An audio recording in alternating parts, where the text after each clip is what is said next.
Es que hoy es lenguaje natural. Ujú. Ya es lenguaje natural en inglés y lo va a traducir en el código que yo quiera. La inteligencia artificial está aquí para amplificar el talento de las personas, Ujú. no para reemplazar. ¿No? Hablábamos antes de iniciar que sacó un estudio el MIT. ¿Qué porcentaje de los proyectos fracasan? El 95%, entonces, tiene que ser un problema, tiene que tener un proceso, porque si no, ¿qué vas a resolver? ¿Cómo vas a automatizar algo? Y tiene que tener un KPI, ¿cómo lo vas a medir?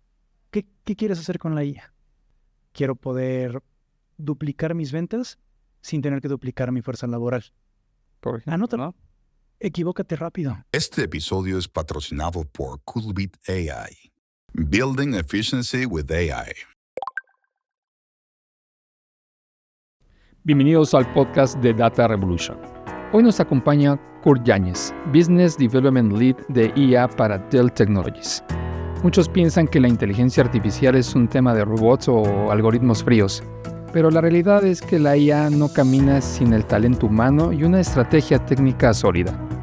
Kurt ha estado en las trincheras de la tecnología por casi 2 décadas y hoy viene a revelarnos por qué el éxito de un proyecto de IA depende menos del código y más de las personas, los procesos y por supuesto de la infraestructura.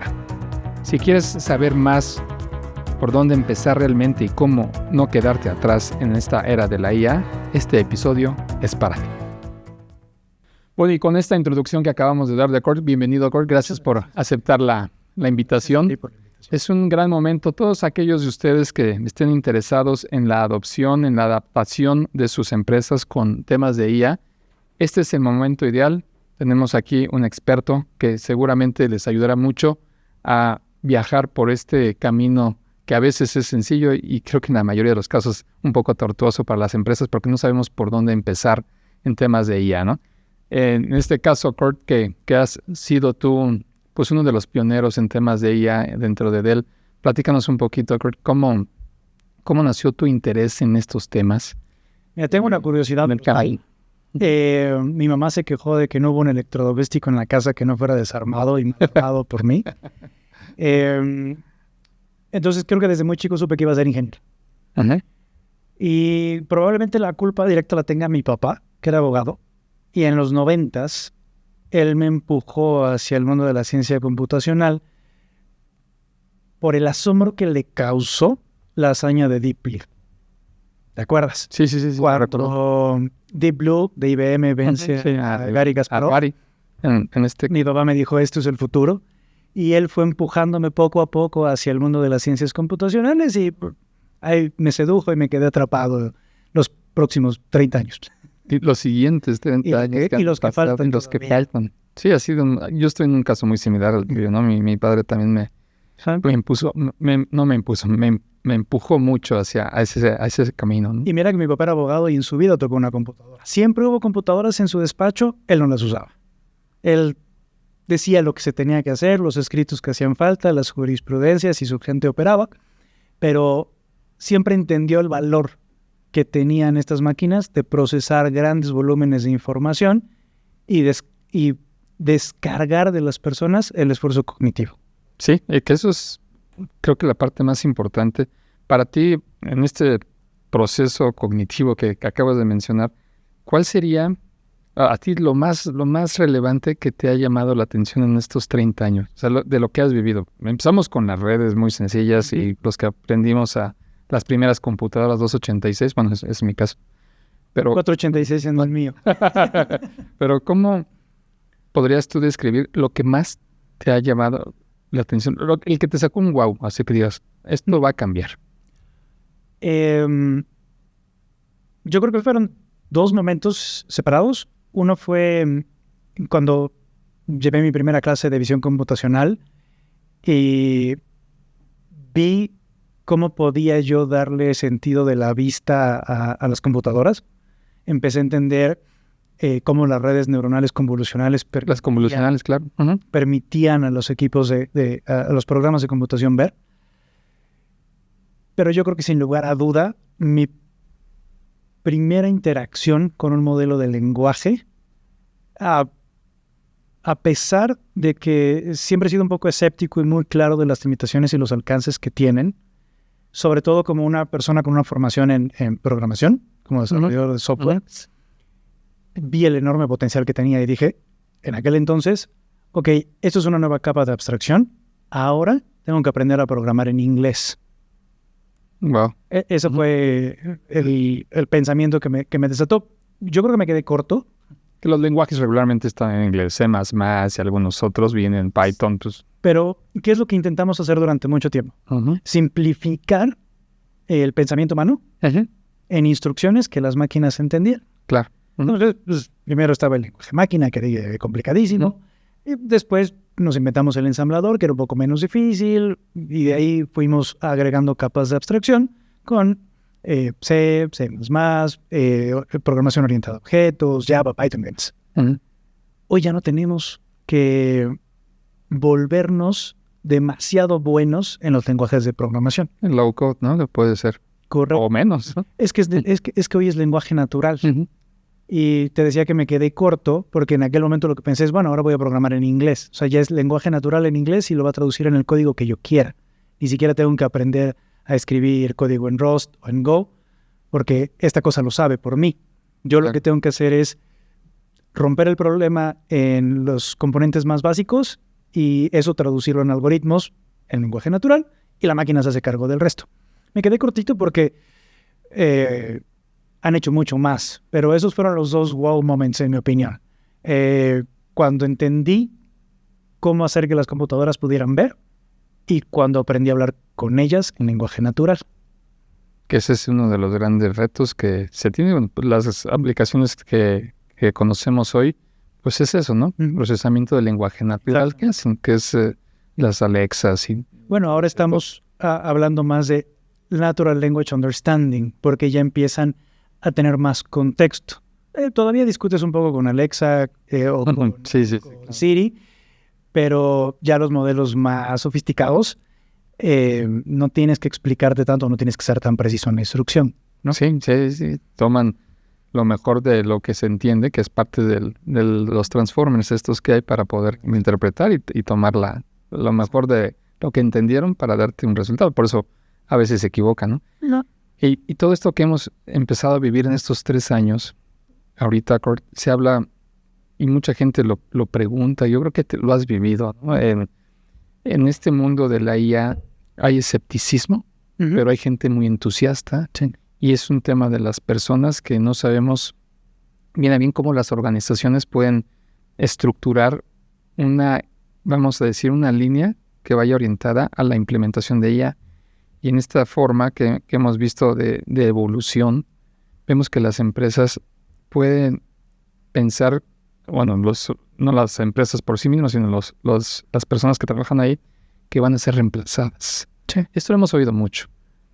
¿Cuál es tu punto de vista ante ese eventual suceso de que la gente diga, mira, tengo 3, 5 diseñadores, no es necesario con uno que haga esto? Es suficiente. La inteligencia artificial está aquí para amplificar el talento de las personas, no para reemplazarlo. Yo sí considero que va a haber ciertos trabajos que se transformen. O sea, había tareas muy aburridas que yo espero en breve desaparezcan. Y como lo fue en la revolución industrial. Correcto. Cada transformación tecnológica ha modificado la manera en la que trabajamos. Y siempre hubo un poquito de miedo y siempre va a haber un poco de incertidumbre. Habiendo dicho eso, mi opinión es, uno, como personas, tenemos que darnos a la tarea de aprender y de entender esta nueva tecnología, además de que es bastante accesible. O sea, a diferencia de tratar de entender la electricidad o el vapor, esto es algo que tiene una interfaz más amigable porque puedes platicar con la tecnología y ver los beneficios de manera más rápida y sencilla. Entonces, a nivel personal, experimenta, conócela, prepárate. A nivel empresa, tenemos que ayudar a las personas a que conozcan mejor las herramientas, el rol que las herramientas van a tener dentro de la organización. Yo creo que hay que ser muy transparente en eso. Y también ayudarlos a prepararse para el cambio de rol que van a tener. Sí, porque viene un cambio importante derivado de esta adopción de tecnología, ¿cómo trabajas tú en estos procesos con las empresas? ¿Cuál es ahora sí que la receta que usan para poder implementar ustedes en Dell la tecnología, o vamos a llamarlo así, los procesos para la transformación digital en una empresa? Porque no es solamente decir, todos van a usar X herramienta, ChatGPT o la que tú quieras, ¿no? Hoy Claude está creciendo muchísimo. Sí. ¿Cuál sería tu recomendación para algunas empresas? ¿Por dónde debe de empezar en un proceso de este tipo? Mira, hay un par de estudios, uno de ellos que con frecuencia cito, que realizó la Universidad de Nueva Zelanda, donde identificaron las 5 principales razones por las cuales fracasan los proyectos de ciencia de datos, que es primo de la inteligencia artificial. Yo normalmente busco atraer la atención de los clientes a 2 de esos. Te los voy a tratar de citar de memoria, quizá me falle alguno, pero el primero es un tema del liderazgo y de executive sponsorship. O sea, en el momento en el que el líder de la organización está convencido de que esa es la dirección correcta, los proyectos tienden a tener más posibilidades de éxito. Okay. Después, es un tema de desalineación. La distancia entre lo que mi jefe quiere que haga y lo que podemos ejecutar, esas expectativas, tú trabajas mucho con proyectos. El alcance de los proyectos es fundamental alinearlo. ¿Cuáles son a las que yo le pido a la gente que ponga principal atención? El primero es intrínseco de estos proyectos, los datos. ¿Okay? La mayoría de las empresas tenemos datos. Muchos hemos hecho un esfuerzo importante por hacer gobierno de datos, pero nadie está al 100%. Siempre hay una tarea ahí pendiente, algo que no nos salió bien. ¿Y cómo te puedes dar cuenta? La prueba de ácido, en mi opinión, es la fuente única de la verdad. Si alguna vez en tu empresa alguien ha cuestionado, esos datos no me cuadran, o mi Excel dice otra cosa, o yo creo que, entonces no tienes una fuente única de la verdad. Si la tuvieras, todo el mundo creería lo que está en el sistema.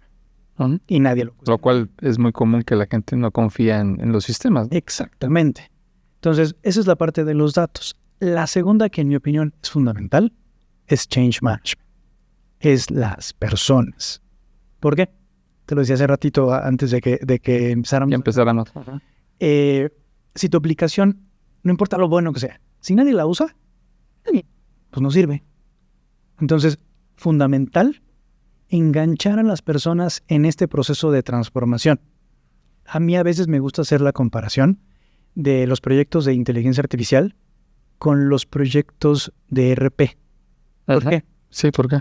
Porque normalmente en una empresa, una de las cosas más dolorosas que tú le puedes preguntar a un IT manager o a un financiero, a un CFO, es, ¿te tocó migrar de ERP o te tocó implementar el ERP? Sí. ¿Duermes bien? ¿Ya lo superaste? ¿Por qué? Porque es un proceso de transformación de la organización, disfrazado de TI. Claro, pero lleva gestión del cambio, ¿no? Proceso. Tiene gestión de cambio. Tienes que convencer a una persona de contabilidad que lleva 10 años facturando de una manera que ahora lo tiene que hacer de acuerdo al estándar de esta herramienta.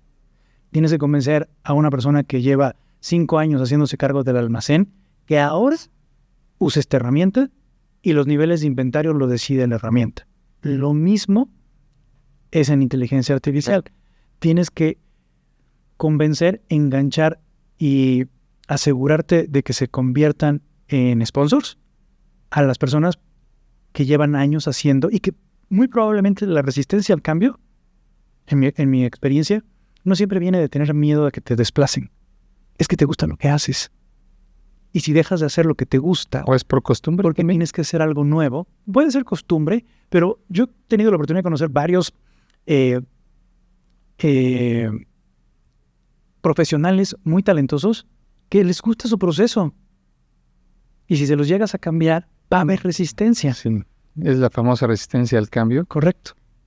Y esta forma que tenemos los humanos de reaccionar al cambio, pues nos lleva a encontrar formas de poder o sea, la gente que hace la gestión del cambio, el change management, cómo llevarlo al éxito, ¿no? Hablábamos antes de iniciar que sacó un estudio el MIT. ¿Qué porcentaje de los proyectos fracasan? El 95%, pero ahí hay que poner un poquito de contexto. Uh-huh. Primero, el MIT se enfocó en proyectos de IA generativa. ¿Okay? Segundo, fueron 150 empresas, más o menos, americanas. ¿Okay? Y esto es importante mencionarlo para tener el contexto. Claro. Y fue una entrevista a 350 personas dentro de estas organizaciones. Entonces, hay cierta perspectiva. ¿Okay? Uh-huh. Hay opiniones. ¿Qué fue lo que encontraron ellos? Un resumen muy claro. Solo 5% de las empresas habían encontrado ROI después de un periodo de tiempo de haber hecho el despliegue. 2. Los principales factores que la gente mencionaba como razones por las cuales no habían tenido éxito en el proyecto eran incertidumbre sobre la calidad de las respuestas, o sea, dudas, no realmente alucinación. O sea, no había una métrica de que había alucinado, sino era creo o no confío. ¿Okay? Change management, falta de liderazgo ejecutivo o de apoyo ejecutivo. Al final, personas y procesos. El principal problema no era tecnológico, era de adopción. Y también yo noté algo muy interesante, en mi opinión. Creo que habían hecho una mala selección de los problemas que querían resolver, el famosísimo caso de uso. ¿Por qué? En una de las gráficas que presenta este estudio, te dicen cuáles eran las categorías en las que habían invertido más dinero. Casi todas estaban enfocados en correos de outbound, o sea, envío de correos para detectar oportunidades de venta. Pues eso es spam. No importa que le pongas inteligencia. El nombre que quieras ponerle. Sigue siendo spam. Uh-huh. ¿No? Generación de contenido para redes sociales con GenAI. Otra cosa que he aprendido en el campo es los proyectos que tienen mayor ROI son los más aburridos. Son los de logística, los de operaciones, los de finanzas, porque ahí están las ineficiencias en los procesos que puedes automatizar. Si tú te sientas con un gerente de operaciones de una planta, uh-huh, te va a decir rapidísimo cuáles son los cuellos de botella. Y chance, alguno de esos cuellos de botella los puedes mejorar con inteligencia artificial. ¿Por qué? Porque antes era muy complicado, porque necesitaba cierto nivel de cognición, porque alguien tenía que tener criterio o tomar decisiones. Hoy ya tenemos algunas herramientas que pueden imitar ese proceso. ¿En el mercado o de Dell? En el mercado. En el mercado, ok. ¿Cómo ves tú este tipo de iniciativas desde tu punto de vista? ¿Por dónde se debe empezar? Es obviamente que hay una evaluación, un assessment de las necesidades, pero si tú con la experiencia que tienes pudieras elegir una área de la mayoría de las empresas que es el foco donde más hay, llama los cuellos de botellas o hay fugas ya sea de dinero por mala implementación, ¿por dónde empezarías? El proceso consultivo que nosotros seguimos toca dos áreas importantes. La primera es que intentamos entender la madurez de la empresa. Uh-huh. ¿Okay? Es dónde tienes huecos, qué te falta, qué procesos necesitarían madurarse un poquito más. Que van los famosos procesos del 1 al 5, ¿no? Correcto. Tienes el nivel de madurez 5. Exactamente. Ok. Que casi nadie está en el 5. Sí, es muy difícil llevar una empresa al nivel 5. ¿Quieres comentarnos qué es esto de los niveles? O sea, ¿en dónde está la empresa? El nivel 5 es el nivel transformacional, uh-huh, donde utilizas alguna tecnología. En este caso hablamos de inteligencia artificial, pero en realidad esto viene incluso desde transformación digital y si no mal recuerdo, David Rogers lo plantea en su Digital Transformation Roadmap. Uh-huh.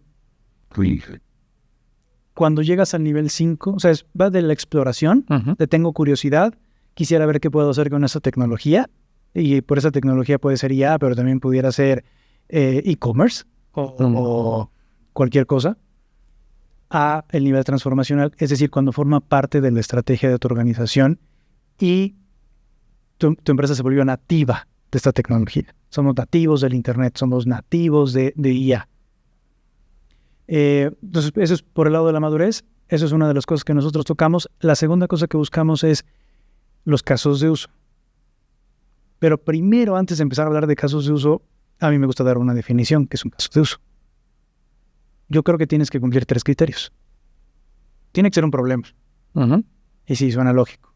Pero hay un montón de lugares. Variables, ¿no? También. No, hay un montón de lugares a los que he ido donde están resolviendo problemas que no existen. ¿Por qué? Pues porque quieres usar una herramienta. ¿Para qué? No sé, pero está bonita la herramienta, yo la quiero usar. Entonces, tiene que ser un problema, tiene que tener un proceso, porque si no, ¿qué vas a resolver? ¿Cómo vas a automatizar algo? Y tiene que tener un KPI, ¿cómo lo vas a medir? ¿Qué área de la organización va a depender un montón del ADN de tu empresa? Que bueno, aquí podemos encontrar hasta empresas visionarias que no tenías un problema, pero encontraste cómo crearlo, ¿no? y satisfacerlo. Por ejemplo, el iPhone con Steve Jobs, pues no era un problema en sí, pero logró amalgamar ciertas tecnologías para decirte, te hago la vida más fácil. A lo mejor esa es una forma de abordar un problema, ¿no? Ok, Es un sí. momento... Ahí no sé si el problema no existía o probablemente el problema era subyacente, pero no lo habíamos identificado y esta gente tuvo la capacidad de ver un poquito más adelante que la mayoría de nosotros. Pero cuando tienes que invertir los recursos de la empresa en tratar de mejorar la empresa por sí misma, encuentra, y muchas veces ya lo sabes, pero encuentra esas ineficiencias, esos problemas, las cosas que le aburren a tu gente. Hay mucha carga alrededor de procesos manuales, de procesos documentales, que hoy ya no hace ningún sentido hacer de forma manual. Sí, y todo esto que estás comentando ahorita ha traído a que las organizaciones cada vez más contraten gente que entiende cómo arreglar estos problemas. Al grado tal que seguramente has visto reportajes en el Silicon Valley donde pues se pelean gente y que llegan a tener salarios muy altos. Sí. Ves que como una recomendación a la gente que quiera meterse cada vez más en esto, se vuelva más hacia la gestión del cambio como un líder, porque hay gente que yo estoy impresionado el tipo de salarios que puede tener en el Silicon Valley solamente porque es programador, ¿no? Sí. De hecho, yo hago con frecuencia la broma de en Latinoamérica tenemos tal carencia de personas con conocimiento en ciencia de datos, inteligencia artificial, conocimiento profundo de matemáticas, que hago la broma de si tienes a alguien cercano en edad escolar, es momento de empujarlo en esa dirección porque trabajo va a tener. Los que ya superamos la edad escolar tradicional, porque siempre hay que seguir estudiando y siempre hay que seguir aprendiendo, yo creo que el tema de gestión de cambio se vuelve súper importante.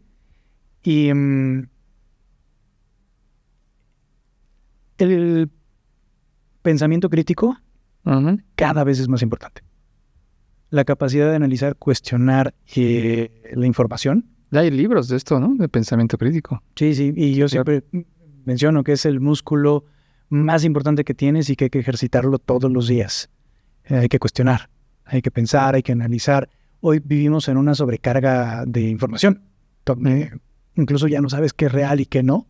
Y cada vez tienes que estar más atento. Más atento, sí. A lo que aceptas en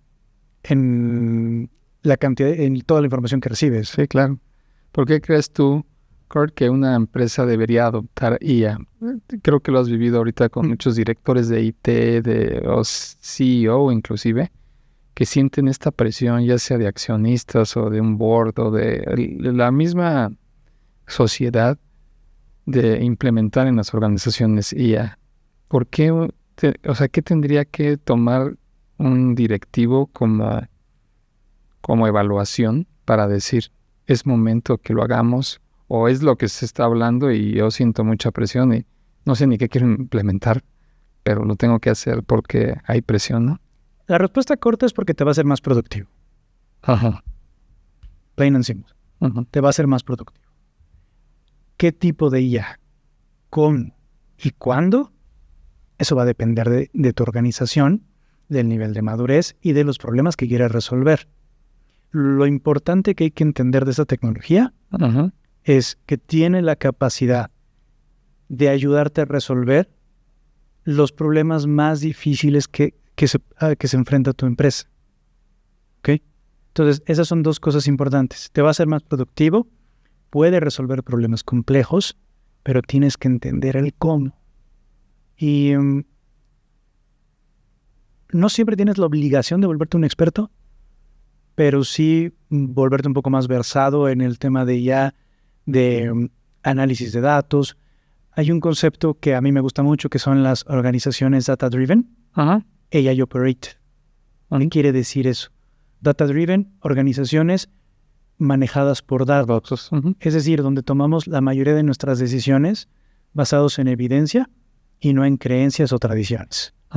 Y la segunda, AI operated, operada por IA, donde la mayoría de los procesos que se podían automatizar, se automatizaron. Cuando llegas... Que no los toque el humano, ¿no? O sea, que todo pueda fluir sin que... Que tu empresa se mueva a la velocidad de las máquinas y no de las personas. Hace rato estábamos platicando de un ejemplo que tú me dabas.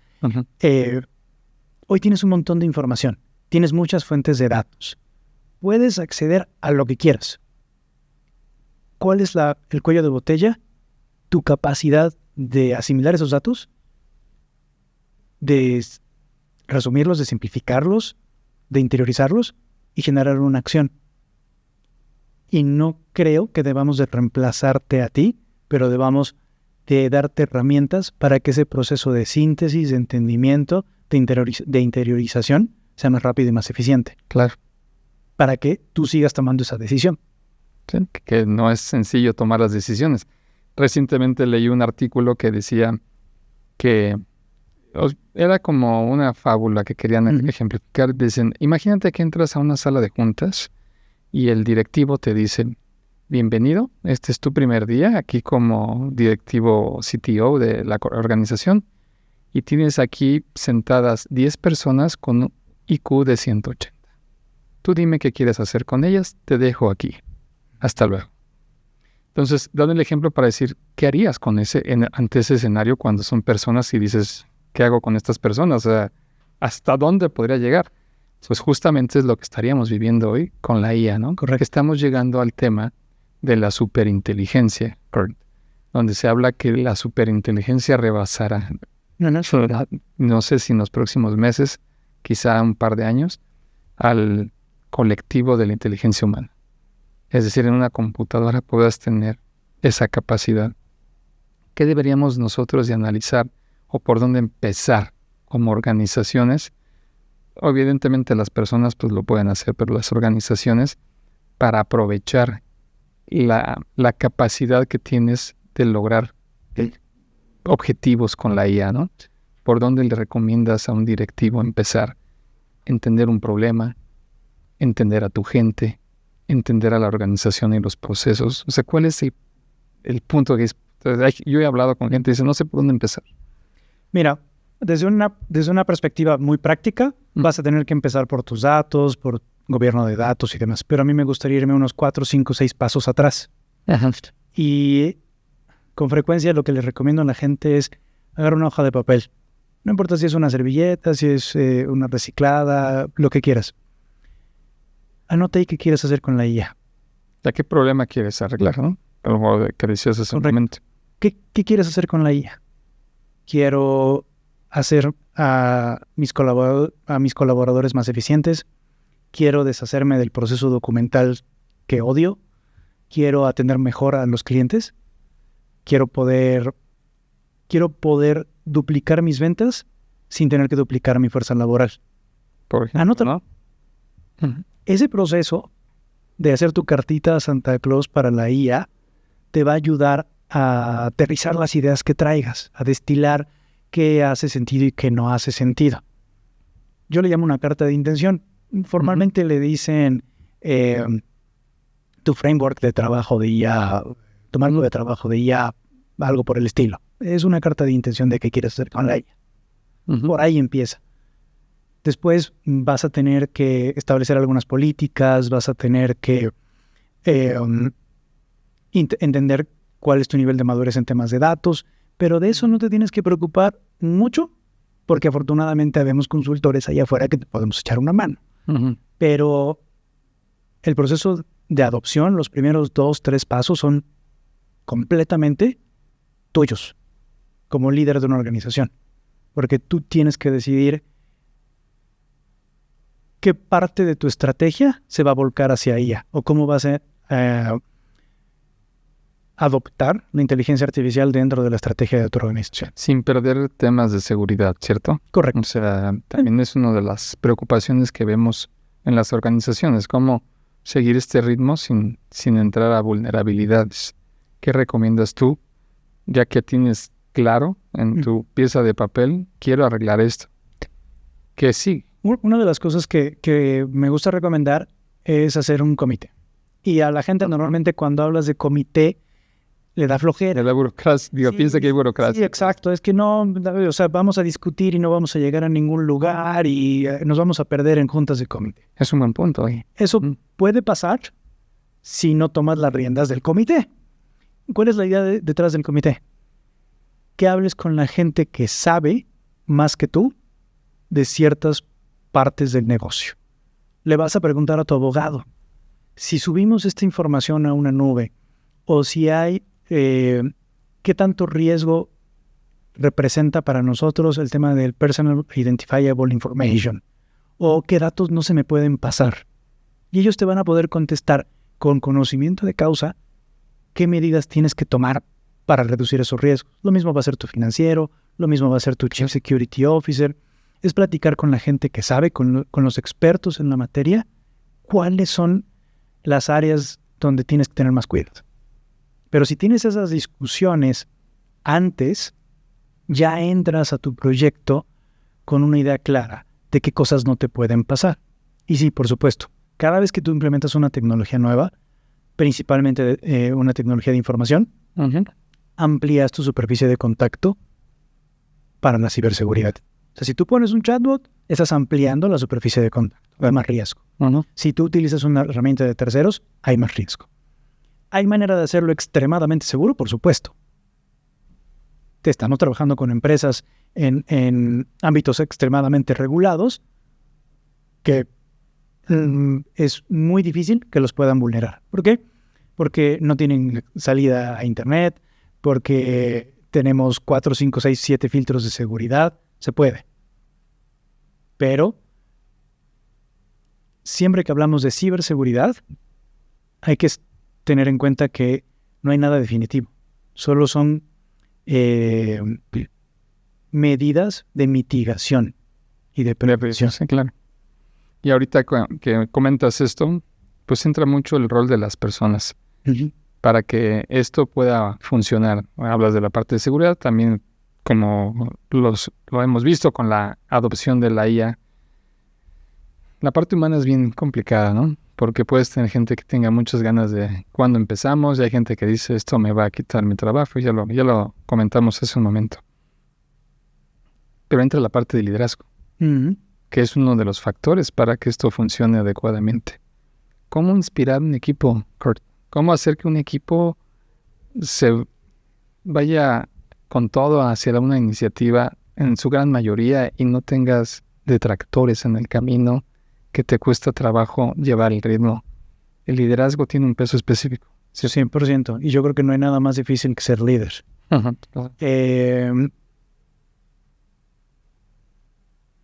La transparencia creo que juega un papel muy importante.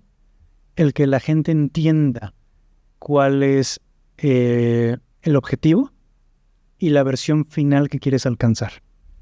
O sea, ¿hacia dónde vamos con todo este cuento de la inteligencia artificial como empresa? ¿Cómo para qué la vamos a usar? Cuando la gente entiende los objetivos de la organización y se alinea con la visión, y te la compran y te ayudan. Si no eres transparente y la gente no sabe para dónde van o por qué van para allá, se va a ¿Por cruzar de qué, brazos. ¿Por qué voy a entrarle a algo Se va a así? cruzar de brazos. Se va a cruzar, claro. Pero la gente acaba encariñándose con su trabajo. La mayoría de las personas que yo conozco son extraordinarios profesionales, les gusta su trabajo, quieren hacer la mejor versión de su chamba. Entonces solo dale las herramientas, y parte de esas herramientas es entender a dónde van. Sí, claro. He visto muchos proyectos fracasar recientemente porque hay un sinfín de empresas hoy que tratan de ayudarte a acelerar el proceso, pero cuando se topan con este tema de liderazgo, es donde ya la iniciativa empieza a perder el ritmo que llevaba desde su, vamos a decir, su origen, ¿no? Sí. Y ahorita que hablamos de esta parte es, para ti, la adopción de la tecnología, ¿cuánto o sea, si hablamos de tiempos, Kurt, ¿cuánto es lo ideal? También nos han preguntado mucho. Vamos a hacer una adopción tecnológica para implementar ya en ciertos procesos. Yo sé que depende del tamaño de una empresa, pero hay consultores que se pueden tardar hasta 1.5 años, 2 años, y la tecnología sigue avanzando tan rápido que cuánto es cuánto, ¿no? Y cómo se debería de lograr entender para un cliente, decirle, me voy a tardar tanto. Sé que todo puede variar, pero ¿qué deberíamos de nosotros entender de las necesidades para decir, me muevo al ritmo que tú quieres, ¿no? No es tan sencillo agarrar y montar algo y echarlo a andar. Pero ¿qué es el justo valor? No hay un número mágico, Ajá. pero nosotros hemos descubierto, y yo soy particularmente pro metodologías ágiles de diseño, Ajá. y el número que nosotros elegimos son 120 días. ¿De verdad? Tienes 10 días para experimentar, 10 días para diseñar, 100 días para extraer valor. Si no, ¿y esto a qué te obliga? A que tienes que crear un producto mínimo viable. No, pues hasta yo me sorprendo, que sí es rápido, ¿no? Lo tienes que Sí, ¿no? Sí, y la verdad es que tiene que ser de inicio algo que apenas y funcione. Ajá. Feo, está bien, pero que resuelva el problema. Y después vas a iterar. Y viene el concepto del minimum lovable product, ¿no? Sí, O sea, empiezas con una cochinada que resuelve como se pudo, pero resuelve el problema. Y vas iterando. Algo que es fundamental es que iteres con tu usuario final. Que tu usuario final puede ser alguien de logística o el de contabilidad. para validar lo que es. Exactamente.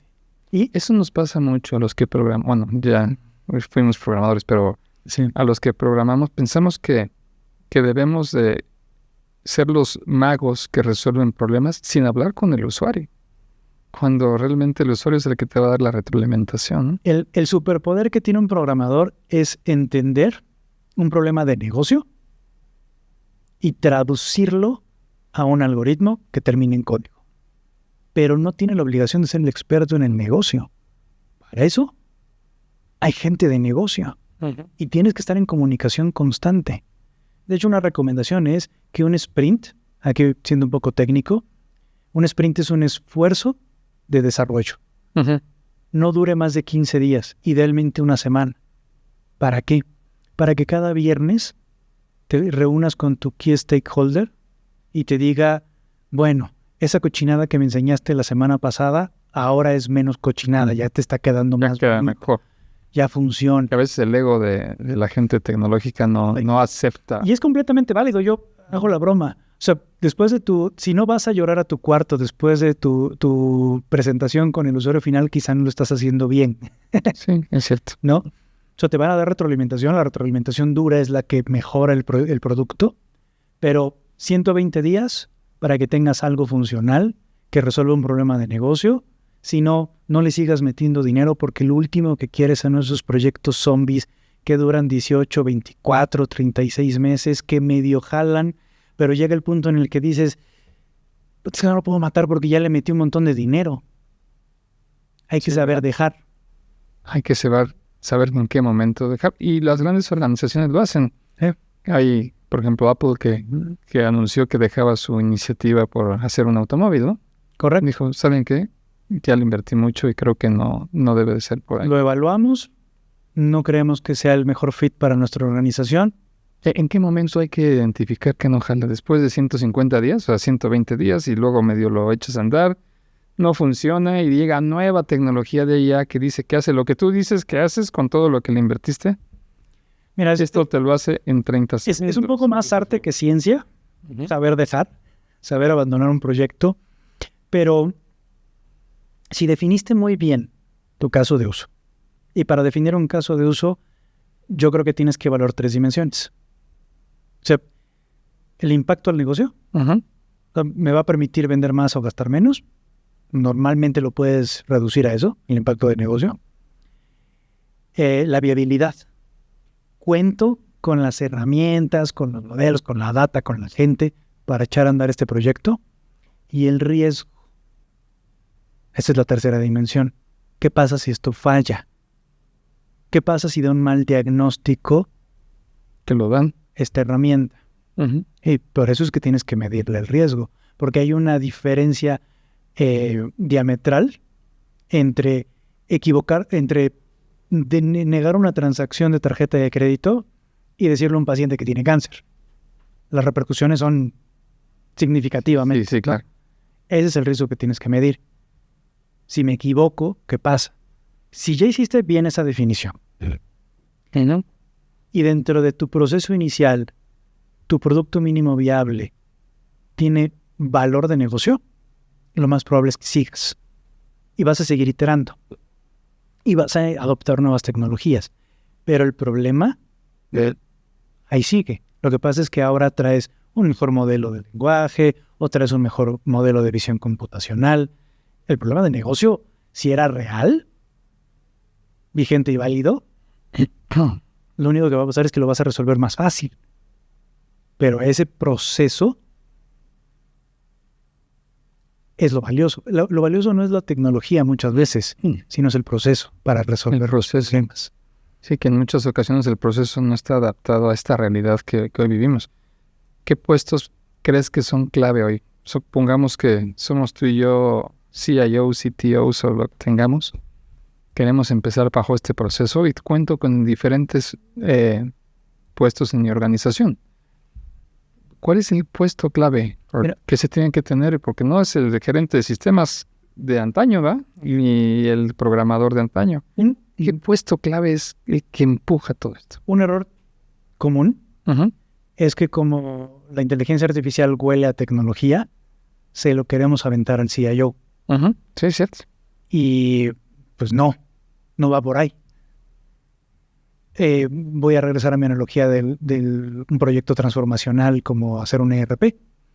¿Quién es tu stakeholder cuando lanzas un ERP? O es el director general o el financiero. O finanzas que agarra el ERP. Correcto. Hasta los procesos los agarra a veces. Los proyectos transformacionales tienen que caer en el área de negocio. Entonces, en IA, el stakeholder va a ser tu COO, el de operaciones, el financiero, el CEO. El CIO es tu aliado. Es el que te ayuda a traducir. Es el que habilita. Pero el negocio es el que tiene los problemas. Sí, hay problemas muy particulares de el área de tecnología que se pueden resolver, como generación de código, como AIOps, ¿no? Utilizar inteligencia artificial para simplificar las operaciones del centro de datos. Esos ahí quedan en casa. Pero los estratégicos, los que van a cambiar a tu empresa y te van a hacer más productivo y te van a diferenciar de los demás, viven del lado del negocio. Por eso es que hace rato un poco hacía la broma que los que tienen más retorno son los más aburridos, porque es cuando resuelves el problema de operaciones, el de logística, el de contabilidad, el de legal. ¿Cuál es el área más importante en tu organización? Esa es la que tiene que ser el stakeholder si tu organización está enfocada en ventas, va a ser ventas.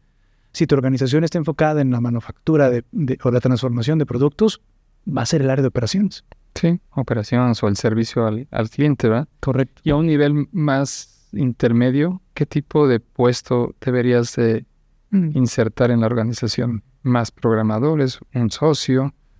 ¿Qué tipo de personas son necesarias para que se arremanguen y digan yo soy ese stakeholder también?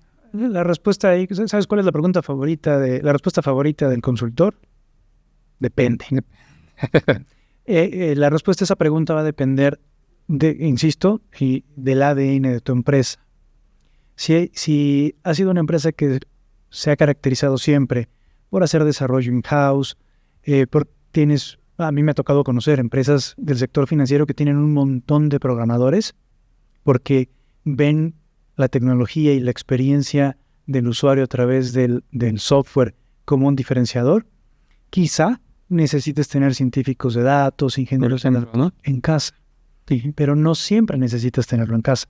A veces es muy saludable tener un consultor. ¿Por qué? Porque no te quieres distraer del core de negocio.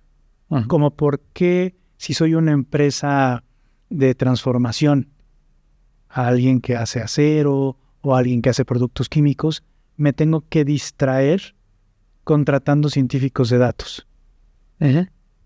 Quizá necesito a un aliado que me ayude a tener ese know-how bajo demanda. Interpretar mi necesidad, ¿no? Exacto. Y sacarla. Entonces va a depender mucho del ADN de tu empresa. Si ya lo tienes, o sea, si ya desarrollas software, si ya tienes algo de business analytics y demás, puede ser que haga sentido que contrates. Pero también hace mucho sentido a veces ayudarte de terceros que saben. Perfecto. Y ahora que ya tienes todo esto claro, llega el consultor y te dice, el mundo se está dirigiendo a la IA agéntica, ¿no? Y dices, ¿qué es eso, no? Sí, que agéntica, que hay que meter agentes. ¿Y ahora qué significa todo eso? Pues que te voy a meter entes virtuales que te ayuden a operar 24/7 y no descansen. ¿Ves que el rumbo del 26-27 están orientados a implementar IA agéntica? Sí, 100%, pero me gustaría, porque a veces fallamos en eso, en explicar qué es la IA agéntica. Sí, explícanos, porque si no... La mayoría de las personas hasta hoy, nuestras interacciones con la inteligencia artificial generativa han sido iniciadas por nosotros. Sí, es el usuario, te refieres, ¿no? El usuario que le gusta ver sus videos y crear imágenes. La mayoría de las personas hoy han interactuado con una IA por decisión propia. Yo fui a ChatGPT y escribí un prompt. Yo inicié la interacción. ¿En qué consiste la IA agéntica? En que sea autónoma, tenga la capacidad de percibir el mundo y de ejecutar una acción. Déjame explicar eso un poquito mejor. Sí. Percibir el mundo. Eso puede ser que se conecte a un sistema, que esté esperando que le mande un correo a un cliente, que esté esperando que llegue una orden de compra, pero está monitoreando la realidad, ¿no? Y tiene la capacidad de hacer algo en un sistema. Por sí mismo. Por sí mismo, sin que nadie le diga lo que tiene que hacer. Eso es una enorme ventaja, pero también es un riesgo importante. Claro. De hecho, una de las cosas de las que hablamos mucho cuando tocamos el tema de IA agéntica son los guardrails, los barandales. Los barandales, claro. ¿Cómo te aseguras de que no meta la pata? Y ahí hay varios ejemplos ya en las noticias públicos de agentes que han borrado bases de datos, de agentes que han hecho actualizaciones y han borrado órdenes de compra. Es importante siempre tener muy claros los límites y el human in the loop. Una persona tiene que estar siempre metido en las decisiones. Y aún así falla. Entonces, es una herramienta fantástica para extraerle valor. De hecho, una cosa que con frecuencia menciono es, está bien utilizar herramientas conversacionales, van a aumentar la productividad de tu equipo, pero para que realmente le saques valor a la IA, es agéntica. Porque entonces tienes herramientas operando por ti, 24/7. Ese es uno de los objetivos, ¿no? De operar con estos agentes 24/7, ¿no? Mientras tú duermes, ellos sigan operando con estos barandales. Y por ejemplo, platicando con algunos de nuestros clientes, un ejemplo muy sencillo de IA agéntica, pero que aporta un montón de valor en el sector financiero. ¿Qué pasa cuando tú quieres ir a solicitar un crédito. Normalmente vamos a la sucursal o ya lo puedes hacer muchas cosas en línea. Lléname esto. Pero en algún momento alguien tiene que llenar un documento. Las fintech te lo dejan a ti. Te dan una app bonita y te dicen llena aquí tus datos. Los que son un poco más tradicionales, llevas tus papeles, se los entregas y te generan un crédito. Puede ser el crédito en coche, vas a la agencia de coche y te piden un montón de papeles. Algo que ya trabajando con nuestros clientes es, se le sigues dando los papeles a un asistente, pero es un asistente virtual. Subes la información a un chat seguro, porque eso es muy importante. Que es una nube privada, ¿no? Puede ser un chat de WhatsApp, puede ser Teams, puede ser Slack. La interfaz no importa mucho, siempre y cuando tengas la capacidad de asegurarlo. Pero la extracción de la información, la validación de sus datos y crear el registro en la base de datos del banco o de la financiera, lo va a hacer un agente con supervisión de una persona. Pero ya no va a haber nadie leyendo la INE o tratando de encontrar en las escrituras cuántos metros, eso lo va a hacer un agente. Ese proceso de revisar los documentos, le llamamos document understanding, entendimiento de documentos, ya no lo van a hacer las personas. Lo van a hacer los agentes. De hecho, ya lo están haciendo. Los agentes autónomos. Entonces, ¿qué va a hacer mi vendedor de coches? Hacer que sea una delicia comprar el coche, ayudarte en el proceso de toma de decisiones, no capturar los datos de tu INE. O sea, mejorar tu experiencia dándote valores agregados que solo los humanos sabemos dar. Exacto. Trato. Eso está interesante y creo que ese es uno de los puntos que debemos de ver cómo incorporarlos a las organizaciones. Entonces, cuando me preguntas, ¿2026, 2027 es el año de los agentes? Sí. 100%. 100%. O sea, las empresas que quieran entrar hoy a IA tienen que evaluar que cuando la quieran incorporar, busquen que sea agéntica para que agregue más valor y no solamente sea un sistema que ayude a mejorar un email, copiar y pegar, ¿no? Mira, empieza por donde quieras, pero empieza, y es importante que sepas que existe el tema de los agentes y que es algo que debes evaluar. Pero mi llamado a la acción es empezar. O sea, si empezar es utilizar una herramienta conversacional para que tu gente sea más eficiente mandando correos o haciendo traducciones, está buenísimo. Está bien. Ahorita se habla mucho de esta transformación y tuvimos la oportunidad de escucharlo en la plática de Jensen Huang. En el epicentro de la IA. Epicentro de la IA, donde hablaba de el reemplazo que viene sobre el software as a service, ¿no? Que pudiera hacer esto, los agentes. Y ahora que nace el AAAS. Ya cada vez más acrónimos, ¿no? Agentic as a Service. Agentic as a Service, sí. ¿Qué tan rápido ves que pueda suceder esto? Donde digan, gracias al software as a service, pero los agentes harán todo y reemplazarán el software as a service. La muerte del software as a service lleva varios años anunciándose. Yo no soy tan convencido. De hecho, no hemos visto todavía, al menos en el mercado, cancelaciones masivas de suscripciones, pero probablemente sí va a haber una evolución de la relación que tenemos con el software. Porque estas herramientas de as a service siguen teniendo valor, siguen agregando valor. El valor no es la interfaz, no en la mayoría de los casos. El valor es que resuelven problemas.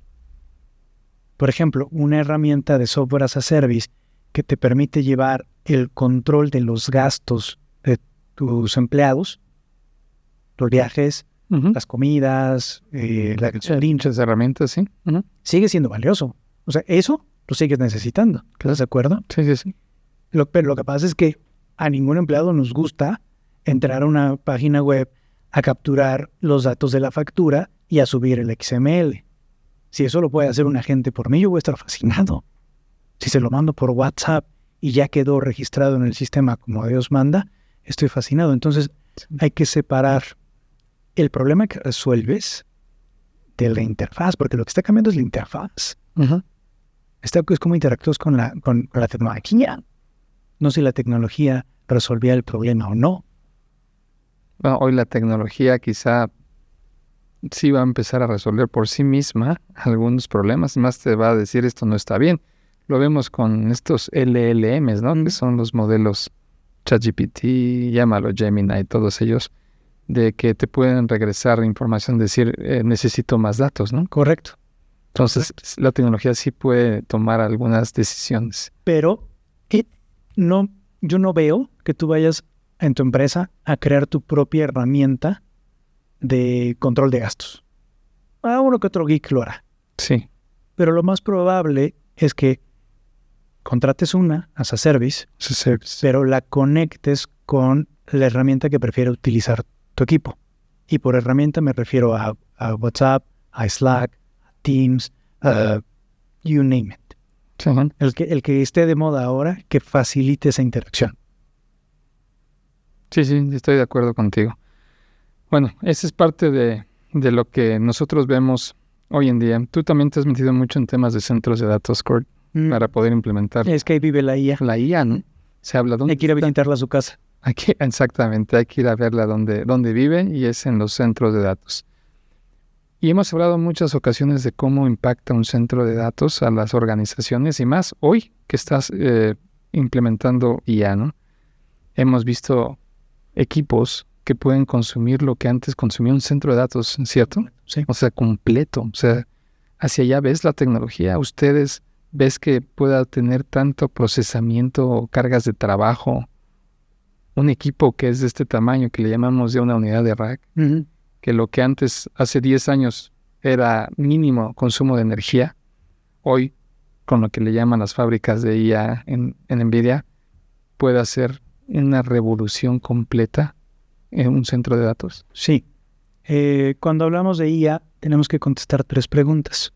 Ya hablamos de las 2 primeras, el qué y el cómo. El qué es la aplicación, el problema que voy a resolver, a veces con qué capa de software la voy a resolver, ¿no? Pero el qué es el problema y quizá la aplicación para resolver. El cómo, hablamos bastante de él, pueden ser servicios, pueden ser consultores, puede ser gente dentro de mi organización. Nos falta el dónde. El dónde es la infraestructura. Y tienes que pensar siempre, en mi opinión, en 3 lugares. Nube, data center y borde. ¿De qué depende? En mi opinión, lo primero es latencia. ¿Necesitas tomar decisiones en tiempo real? Probablemente sea el borde. Y tuve una conversación muy interesante con un cliente el otro día de, bueno, ¿y cómo para qué quiero borde? Es que depende del problema que quieras resolver. Y en realidad hay pocos problemas de borde ahorita, dependiendo de la latencia. O sea, puede ser una línea de producción donde realmente necesitas tomar decisiones súper rápido para separar algo, un producto defectuoso. Ahí tienes que hacer inferencia en borde. Puede que estés en un lugar muy remoto donde la conectividad para ir a la nube no sea conveniente o sea costosa. Imagínate que estás en una mina en el medio del desierto de Sonora y quieres hacer análisis de video en tiempo real. Eso, ejecutarlo en nube va a ser difícil y va a ser caro. ¿Por qué? Pues porque tienes que mandar video por un enlace satelital a una nube en algún lugar, que lo procese y que te lo devuelva. Pudiera no ser la mejor solución.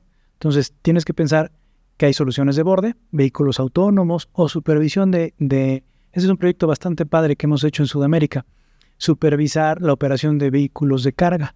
Si el conductor se distrae, si el conductor rebasa en curvas, si el conductor rebasa con sombra.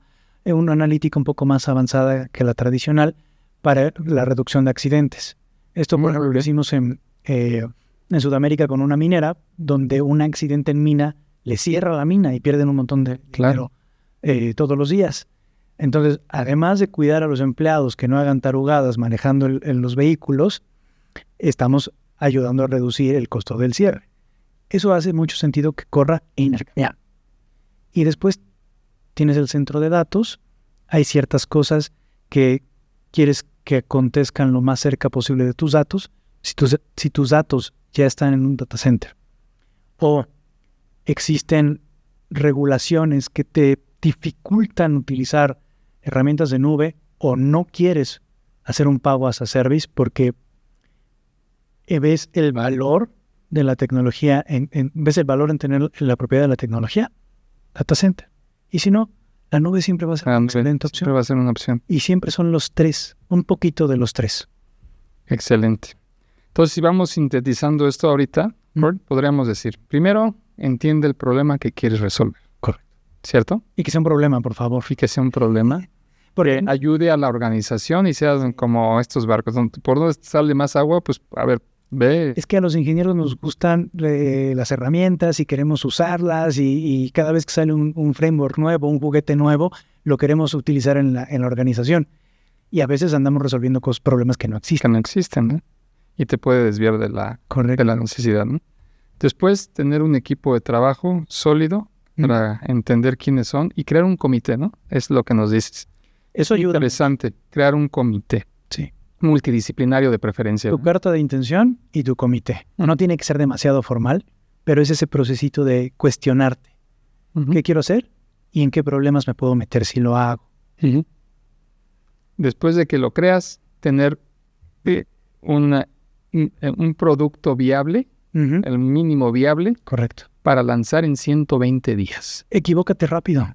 Equivócate, que hay muchos expertos que dicen, si te vas a equivocar, equivócate rápido para que sea barato. Para que sea barato, ¿no? 120 días. Después lo evalúas. Y perdón que te interrumpa, pero es un número completamente arbitrario. O sea, tú puedes decir, no, pues yo quiero 90. O yo quiero 180. Está bien. Pero ponte un límite. No es a ver si jala y algún día, ¿no? Que eso es importante. Y Elon Musk habla mucho de eso, ¿no? Y aprende a desprenderte. No porque ya le gastaste mucha lana, lo tienes que sacar sí o sí. Porque hay veces en que solo lo vas a seguir gastando. ¿En qué momento te das cuenta? ¿Cuando no se adopta o cuando no funciona? Eso es más arte que ciencia. Sí. Y tienes que tener mucha sensibilidad del negocio y esas decisiones yo creo que las tiene que tomar el líder de negocio. Que no siempre tiene que ser el dueño, puede ser el dueño del proceso. Pero él tiene que tener esa sensibilidad de decir, no, ¿saben qué, chavos? Ya, ahí déjenlo. Vamos por el siguiente. Perfecto. Y sintetizando lo que decimos, y por último, pues evalúa qué tecnología es la más viable, ¿no? ¿Qué vas a utilizar? Si te quieres ir a la nube, si te quieres ir al borde, si te quieres quedar en un data center, ya sea propio o de colocación, ¿no? O de co-ubicación que le llamamos. Correcto. Sí. Y con estos elementos puedes ir adelante con una iniciativa. Creo que hay un punto importante aquí, que también ya lo mencionaste, que es la data, ¿no? Sí. No, y ya mencionabas tú Latinoamérica, estamos lejos de ser empresas que realmente le dediquemos tiempo de calidad al análisis de los datos, porque los datos son lo que hacen que hoy disfrutes muchas cosas, ¿no? Un Spotify sin datos estructurados, ni Machine Learning que te estuviera revisando lo que es tu gusto y decirte aquí lo tienes, o la compra en línea. Todo esto es análisis de datos. Correcto. Pero te ha hecho la vida tan sencilla que si te lo quitaran, pues dirías, ¿qué pasó, no? ¿Qué nos hace falta? El día que el algoritmo de Netflix te recomienda la película equivocada, lo cuestionas. Sí, claro. ¿No? Estás tan acostumbrado a que sea bueno que el día que se equivoca dices, hey, ¿qué pasó? ¿Quién estuvo viendo mi Netflix? Sí, exactamente. O YouTube, ¿no? Correcto. Todo funciona a través de datos. ¿Qué recomendarías a Latinoamérica, Kurt, que debemos de hacer? Mira, fíjate que no nos fue tan mal. La CEPAL hizo un análisis, se llama el Índice Latinoamericano de Inteligencia Artificial, y en general no estamos tan mal en datos. ¿No? No. ¿Qué es lo que falta? Derivado de lo que he visto en la calle, en el día a día. Las empresas tienen datos. A veces asumen que lo que tienen en el ERP son sus datos. Y la verdad es que no. Todas las organizaciones somos bastante heterogéneas. ¿Eso qué quiere decir? Que sí usamos el ERP, pero también tenemos el CRM, pero tenemos el sistema que diseñó el primo de un amigo hace 10 años para la facturación. Ya está facturación, ya está ventas y todo como un Frankie, ¿no? Exacto. Y tienes 850 millones de archivos de Excel. Bueno, tus datos son todos esos. Sí. No nada más los del ERP. Entonces, ¿eso cuenta como data lake? Correcto. Todo eso. O sea, el arte es juntar todo eso, porque entre mayor capacidad tengas de integrar esos datos, más contexto le das a la información de tu empresa. Entonces, el primero es eso. Ahí es donde fallamos. Crear esa fuente única de la verdad. Que implica juntar múltiples sistemas. Ok. O sea, ya porque tengo esta herramienta, estoy hecho, no. Necesitas más. Necesitas normalmente conectar todas las fuentes de información. Ok. La segunda cosa que a veces nos falla es, voy a decir aquí una palabreja que nos inventamos los ingenieros, son los datos exógenos. ¿Qué son los datos exógenos? Datos que no pertenecen a la empresa, pero que agregan contexto. Puede ser algo tan básico como el clima. ¿Tu ERP guarda el clima? No. ¿No? ¿Lo podrías necesitar? Chance. Si tu hipótesis es que tus ventas aumentan o disminuyen en relación al clima. Y si quieres probar eso, pues necesitas ir y conseguir esos datos para probar tu hipótesis. Y puedes hacer un modelo de regresión padrísimo que te permita, teniendo la entrada del pronóstico del clima de mañana, saber cuáles van a ser tus ventas. Pero para eso necesitas tus datos, más los datos del clima, que van a venir de afuera. Sí, es interesante.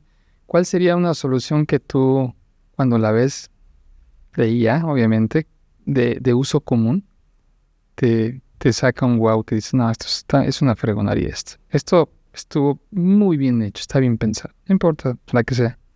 Fíjate que yo uso en paralelo, bueno, Dell tiene su propia herramienta hecha en casa, de la cual estamos muy orgullosos y funciona muy bien. Sí, la he visto. En la vida particular, Sí.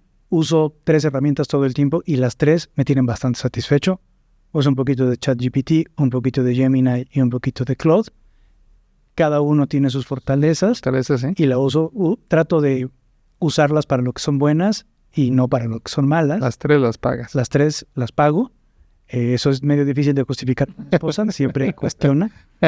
Y ahora, ¿por qué hay una suscripción más? No sé.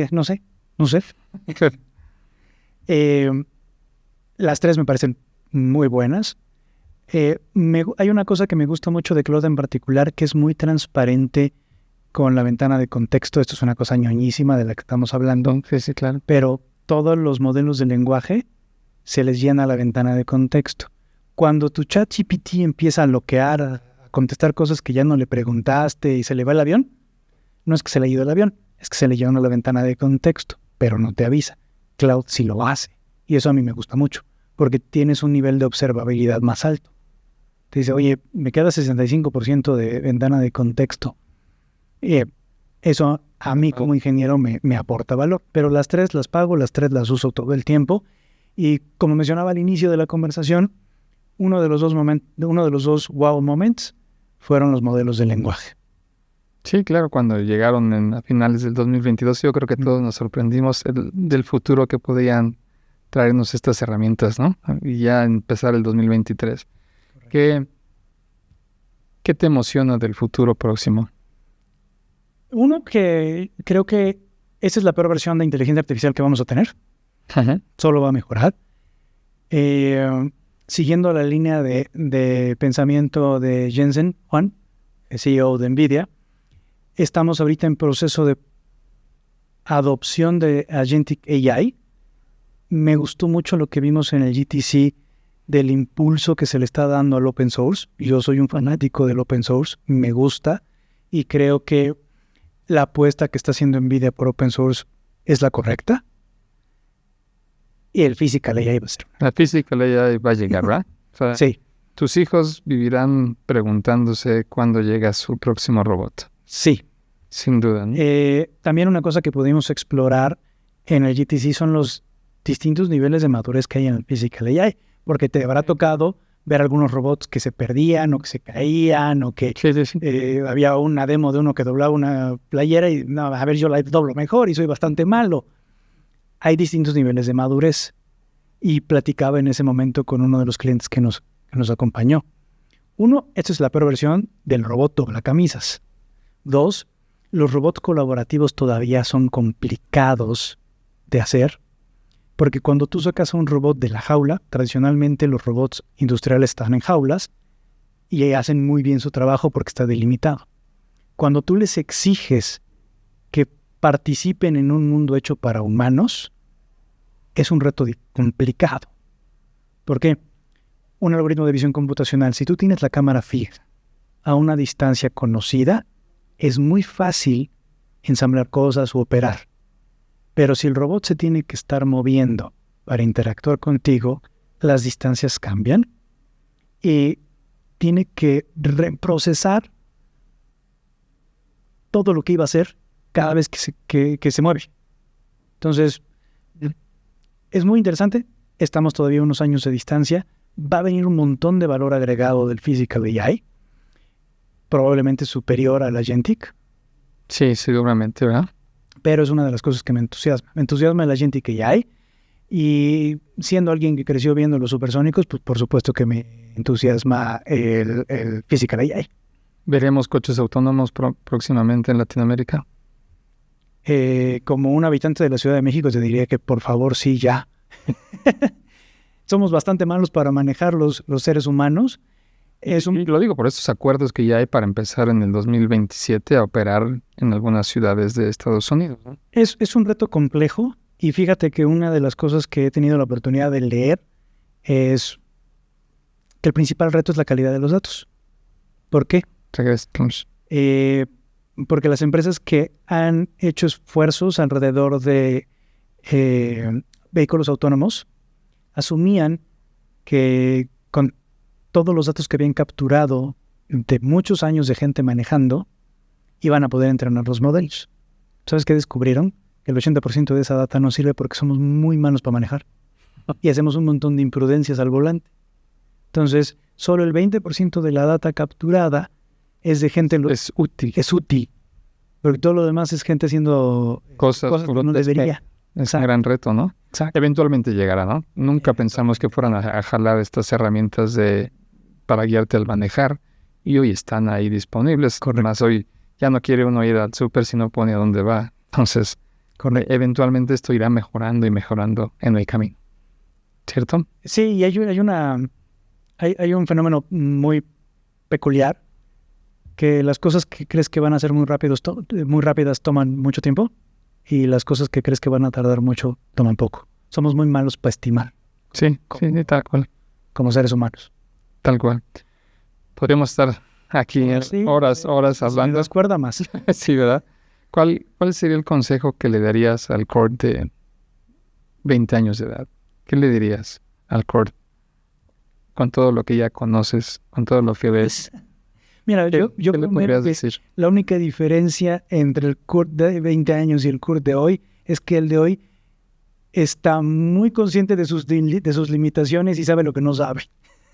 Que es mucho, ¿no? Lo que yo podría decir, no por ti, sino que en general que se va uno descubriendo. Sí. La verdad es que los últimos 20 años de mi vida han sido muy emocionantes. No habría nada que cambiaría. Me he divertido un montón. He tenido la oportunidad de trabajar en una empresa donde llevo 19 años con gente con la que me encanta trabajar. Entonces, no se me ocurre un consejo puntual que dar porque me he divertido un montón. La cultura te gusta, de cómo es. Sí, la cultura en él y lo que yo he hecho los últimos 19 años me ha gustado. Eso es la base. Entonces no lo cambiaría mucho. Sí, la pasión por lo que uno hace, creo que es estar en el lugar correcto. Sí, quizá le diría no vendas esos bitcoins que tenías porque me vendrían bien para pagar la hipoteca. Serían consejos menores, pero no hay nada que me gustaría cambiar de forma trascendental. Qué bueno. ¿Algún libro que recomiendes, Kirk? Ahorita estoy leyendo Los mundos que veo, de Fei-Fei Li. Fei-Fei Li, claro. Es una de las reinas de la IA.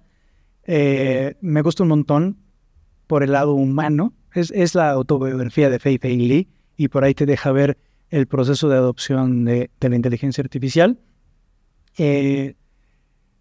Para los que están empezando este journey de IA, casi siempre mi recomendación acaba en ya sea el Digital Transformation Playbook o el Digital Transformation Roadmap, que son dos libros los mencioné hace rato el autor y ahora ya se me olvidó. Pero bueno, esos dos libros para mí son muy importantes para diseñar la estrategia de tu empresa alrededor de las tecnologías. Y lo más valioso que yo encuentro en ellas es la transformación digital, es cómo cambias la experiencia del cliente usando la tecnología. Y no tiene que ser la tecnología, no tienen que ser las tecnologías de información, pero lo importante es el cliente y transformar su experiencia. De Rogers. De Rogers. Sí, ya se lo ubico. Un libro azul. Correcto. Perfecto. Pues estamos aquí con Kurt Yáñez, que es el líder de todas las iniciativas de IA dentro de Dell. Te agradezco mucho, Kurt, el tiempo. Un placer. Como lo hemos platicado, y justo en este capítulo se sostiene la hipótesis que la data es la gasolina de la IA. Y aquí estamos, ¿no? Data Evolution. Entonces, aquí estamos para informar lo que podemos transmitir a través de expertos, como es el caso de Kurt. Si consideras que este contenido es útil, compártelo. Nos vemos aquí en la próxima. Muchas gracias, Kurt, y hasta la próxima.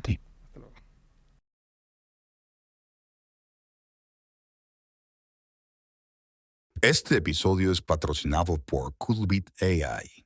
Building efficiency with AI.